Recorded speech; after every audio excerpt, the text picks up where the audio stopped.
Hello, everyone, and thank you for joining me on this first episode of Rudd's Room. I am Brandon Rudd. You may know me from the Bastards of Politics. As you can see, I am not Joshua Civic Duty Kimbrell or Kristopher Bilbrey, but this is a new video playlist I will be doing, the Rudd's Room playlist.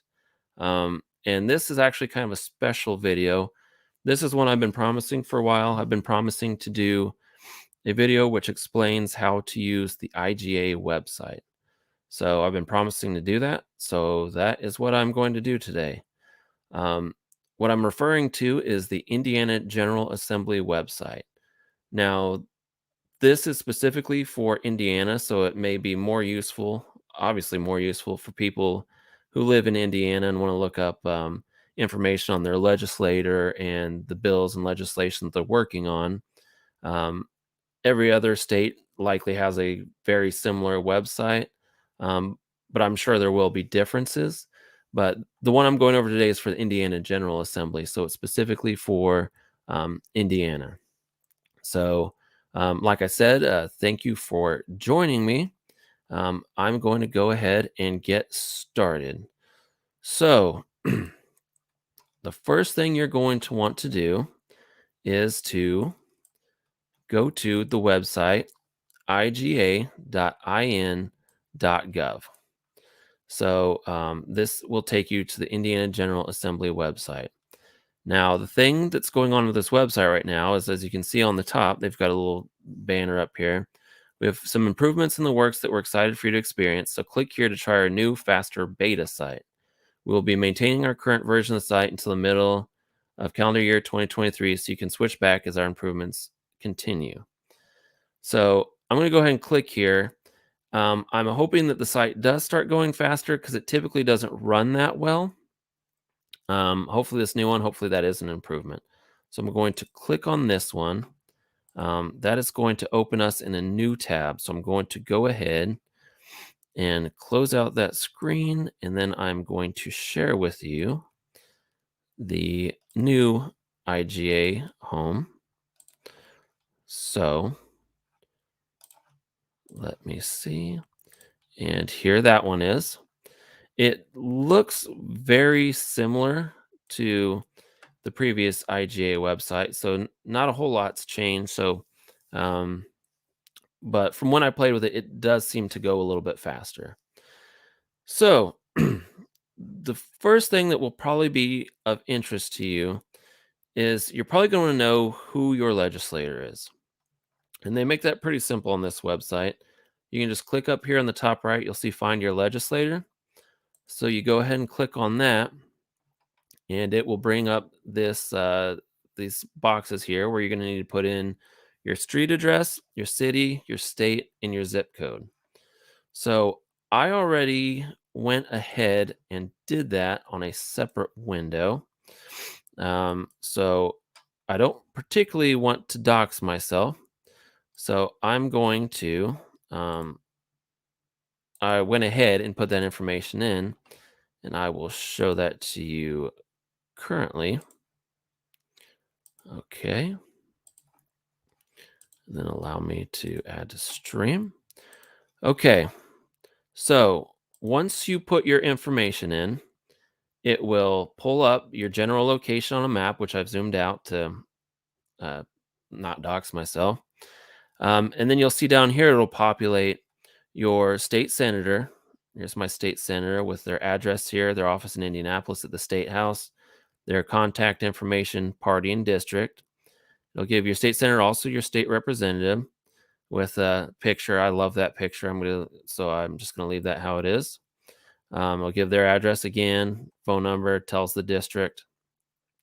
Then it tells you your congressional legislators. My representative is Jim Banks. The address of his office in Fort Wayne, party, phone number, congressional district 3, and then my congressional senators, Todd Young, his address in Indianapolis, phone number, etc., and Mike Braun. So it should be useful to you to look up that information and write that down. If you don't know specifically what your district is or who your representatives are, that's good information to have. So we'll go ahead and go back to my other screen on the IGA website here so we can start working on this further. Okay. So once you have that information, I'm going to go ahead and just go right back to the home screen. And take note, I'm not going to cover everything on here. There's a lot of stuff on here, but I'm going to try to cover some things that may be helpful.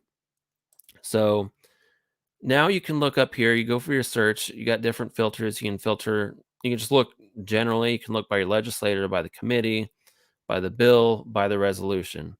So I'm going to go ahead and click legislator. It doesn't matter, and I'm going to put in my state representative.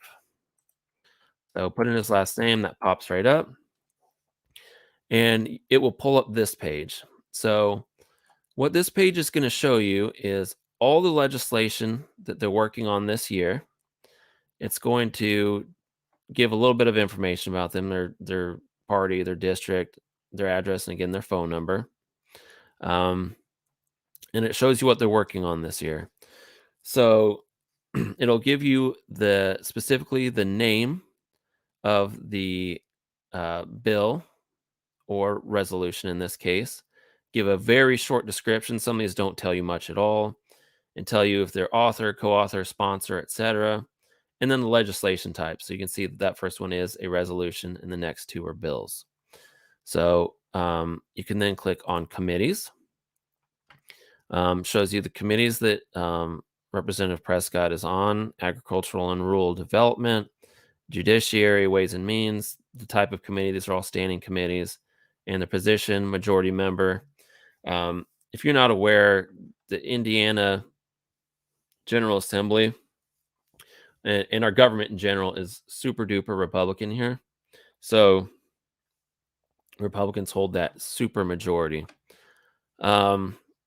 These next two, visit caucus page, that will take you to the same place as send email does right now, which is just another page that gives information on Representative Prescott or whichever representative or senator. It'll tell you a little bit of personal information, tells you some of this again, the address, their committees. And that's also where you would want to go before the session, generally a month or two before session starts. They will send out surveys, which you can either fill out, like they'll send it to you in the mail, or you can fill out online. I recommend filling it out online because, one, sometimes there are more questions online to be answered than in the mailed out survey. And secondly, you get a comment section, which I believe on the website is unlimited characters. So you can write a lot more than the little box that's on the mailer, because that mailer can be kind of it's just not a lot of room to write if you've got a lot to say, which I typically do. So I'll go back to legislation right here. This box right here is showing 2023 current. So you can see that this is for this year. Let's go ahead and click on the first piece of legislation here. This is a House Joint Resolution.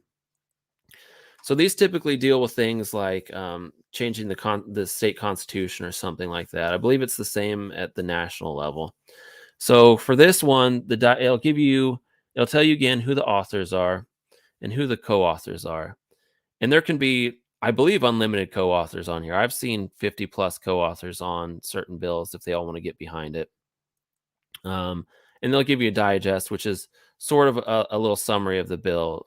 So this one says it removes the superintendent of public instruction from the list of office holders who shall discharge the powers and duties of the governor if the office of the governor and lieutenant governor are both vacant. This proposed amendment has been agreed to by one General Assembly. So the whole point of this one is, right now, for some reason, the governor and the lieutenant governor can't hold office for some reason. Something happens. Then there's that line of succession for who's the next person in line to take control. They're wanting to pull out the superintendent of public instruction, so that they wouldn't possibly hold the governor's powers if something happened and it got to that point. So I'm going to go back here real quick. Since these are new, there's not a lot of action on them. And that's what you're really going to want to know is like what's going on with the bill. And so I'm going to go back to last year um, so that we can actually see some and see what's actually happened with or what is happening with them. So let's start with HB 1040. So let's click on this one. Um, Again, you could see the authored by Prescott, co-authored by these representatives. You have your digest here again. This one's a lot longer. This was a bill on education, and it included a lot. It was so overwhelming that we'll go ahead and look at it. So here's a couple things you can do. I'll come back to these because I think that they open it in a new window. So bill details is what we're on right now. We can look on bill actions. So this is if you click on bill actions, it shows you all the actions. So on 1/4/2022 it was authored. Then the co-authors jumped on that same day. And then 1/4/2022 was the first reading, and it was referred to the Committee on Education. Since this is where this one stops, this bill never went anywhere. It died. It didn't get a second or third reading. It was not enacted into law. It just kind of died. And that's my opinion is on why this bill died so hard. First of all, it was pretty unpopular. And secondly, it was trying to do too much. And representatives and politicians will do that a lot, where they try to toss a whole bunch of stuff in there so they can look like they're trying to do something, when in reality, they know the bill is going to fail. So they act like they're doing a whole lot without really accomplishing anything. And then they can brag about it when they campaign, et cetera, et cetera. And that's what I believe happened with this one. There were people who were for it, um, but it was never going to go anywhere. So you can also click here. This one's tough. If there's any Senate amendments, you can click here. House amendments, there are none because this one didn't go anywhere. So we're going to jump back real quick and see if we can find one um, that actually went somewhere. And I don't think there are any. Prescott's generally not a very effective legislator. So let's try SB 17, which he was a co-author on. I believe this one had a lot more happening with it. So if we go here, we can see Senate amendments. Okay, this is what I wanted to show you.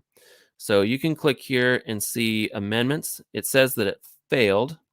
So let me go ahead. I'm going to have to switch windows here because annoyingly, this pops them up into new windows. So let me find this for you real quick. And here we go. Now I need to share with you. So it will pull it up like this. So here is the amendment that was proposed. So this person moved it be amended to read as follows. So it's very helpful to know.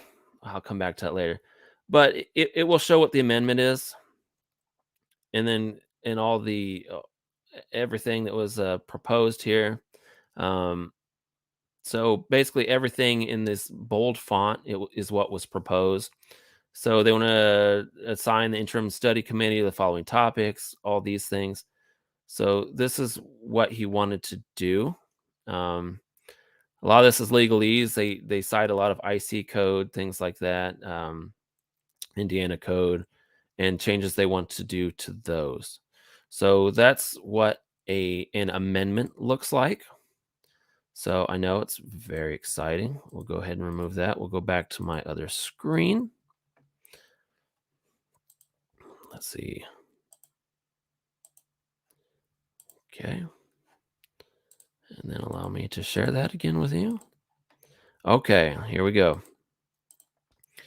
So we saw 2 amendments failed. Those will look similar. There were no House amendments, but again, it would look similar to this. And then we have Senate roll calls. Now, these are interesting, and these are good to know. And let me pull this up now. this isn't painful at all. So these are going to, I'll talk while I'm changing screens. These are interesting. These are very good to look at because these are going to show you how everyone voted. So this is roll call 139. Bill passed. It was on February 1st, 2022. Gives you the time. 122nd General Assembly. Senate Bill 17, material harmful to minors. We had 34 yays, 15 nays, 0 excused, and 0 not voting. So this was a vote in the Senate, on the Senate side. This will tell you the last name of every senator who voted for it and everyone who voted against it. So 15 nays, 34 yays. So that was a pass. Now, the House has the exact same thing. So we can look at those as well as I dig through here.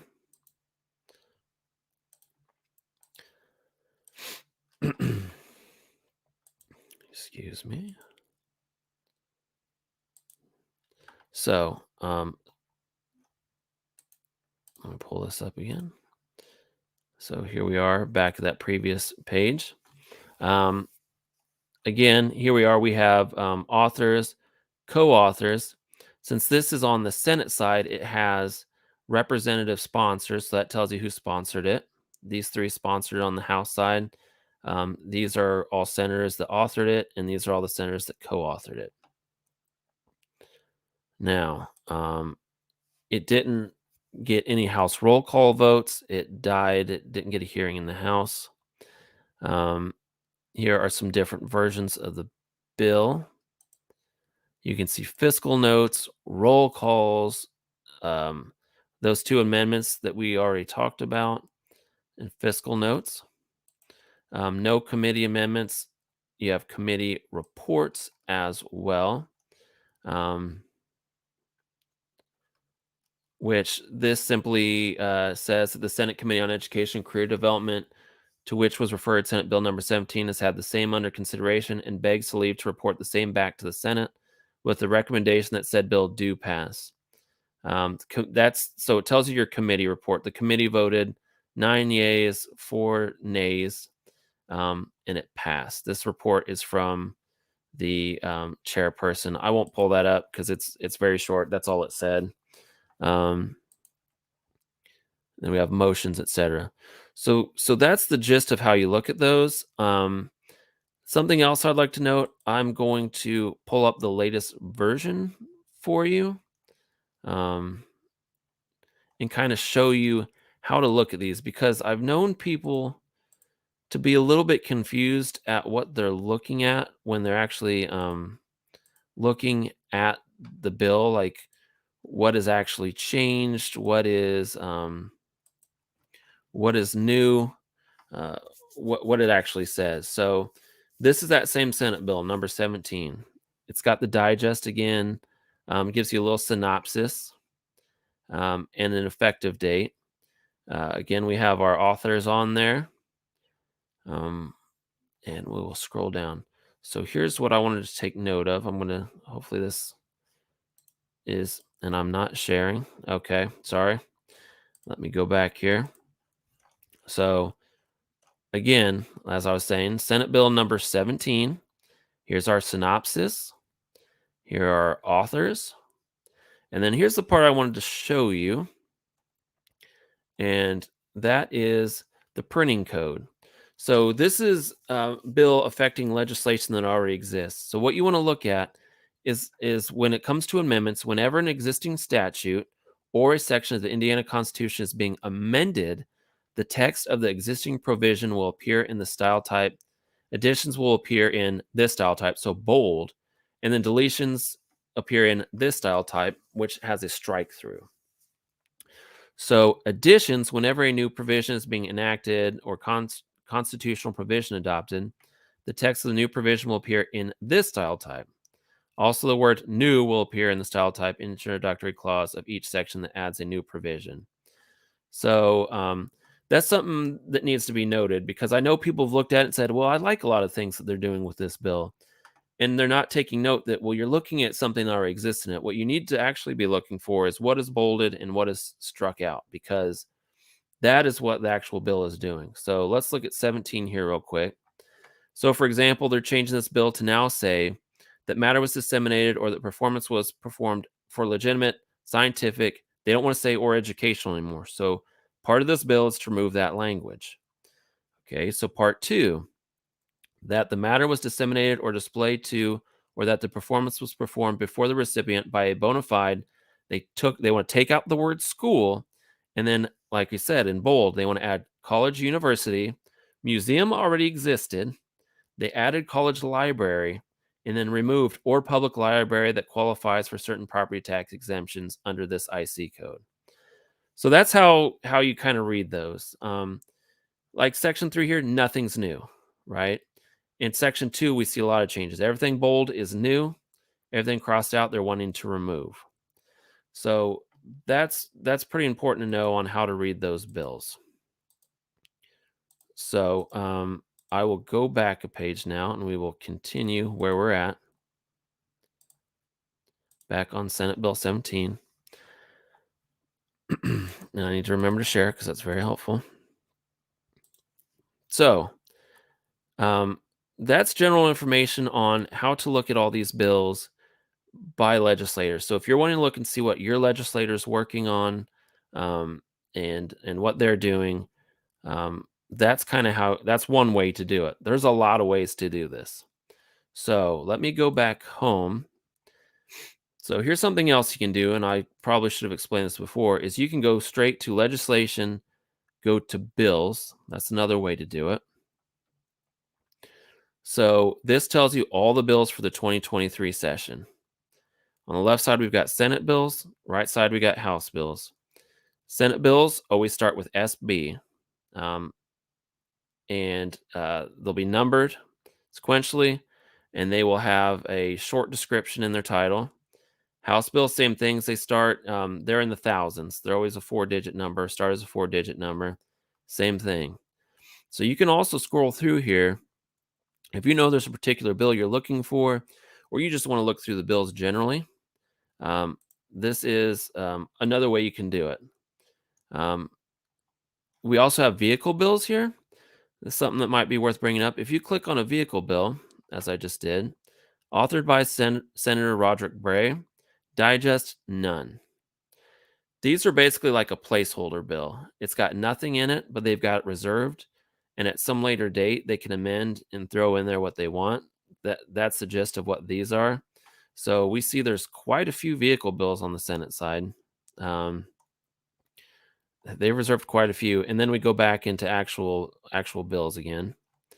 Again, if you want, you can go look at this special session. They had a special session over the summer in which they discussed abortion rights in Indiana, as well as the gas tax, which was a huge topic. Or we can go back to 2022 regular session. Look through all these. Here's that 1040 I was talking about again. Some other bills. If I remember correctly, I believe that if these are grayed out, that means that bill essentially died. If they are still blue, let me click on this one and have a look at it. I believe that means that it passed and was signed into law, but let me double check that real quick. Yes, so 1041 here. This is a really good one we can look at. Again, we can look at this timeline. We see that it was authored by Michelle Davis, see who the co-authors are. We see there was a first reading, committee report, second reading. We had some amendments. Third reading passed. We had a roll call. We can click on this if we want to see the roll call. And we can kind of keep going up here. This is a quick way to look at the whole life of this Senate bill here, or this House bill. Sorry, it's an HB. You can see the votes pretty clearly here. And then you see here on 527 became Public Law 177. Again, you can click on these. Allow me to, again, I wish these wouldn't pop up in a different window because it'd be way easier to share them with you instead of having to constantly go through this rigmarole. And allow me to make sure I'm sharing and adding to the stream. So here we are. We can see again, um, roll call 382, veto overridden, yeas 32, nays 15, excused 3. And here we are in these boxes. You can see all those. Okay. So that's pretty simple. or a very useful way to look at the bills. Now, here we are at that previous screen. Um, Let me go back and then back one more time. Now, here we are at the complete list. Um, Actually, I'm going to show you one more thing real quick. Let's go ahead and look at this participation in school sports. Let's look at the bill actions again. I'm not going to read it, but we can see it was referred to the Committee on Education and Career Development. So if I want to know what happened there, I can click on Career and Education Development. It'll pull this up. Now, this is fun. So let me go back again. It was on February 7th. Wonderful day. Education and Career Development. So we go back here. Now we're going to have to look for um, those past meetings. I don't see one on February 7th, but let's look at this. We can open this up and see on February 9th, so 2 days after that, on Wednesday at 1:30 in the Senate chamber, they did bring HB 1041, that's one we're looking for, in committee. So, if we go up here, 1041, we know that's it was in this committee on this day now. We click on watch video. Let's see if this works on the new website. And again, it opens it in a new window. So, pardon me while I find this new window. I'm sure this isn't irritating at all.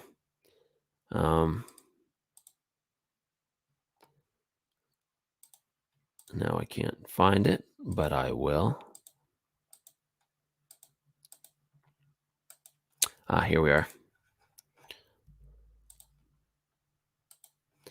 Now, so now we're looking to, it takes us 2022 archive video, education career development. Again, that's not very helpful, but what we did know, it didn't bring us back in there, but what we did know was that it was Wednesday, February 9th at the 1:30.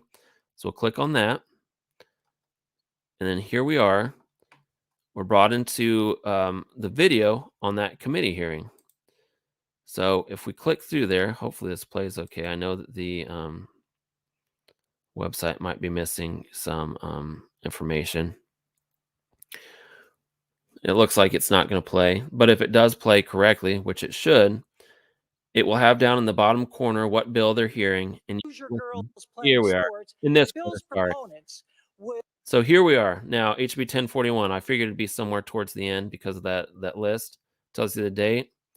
Here's your bill, and you get to hear them speak on the bill itself.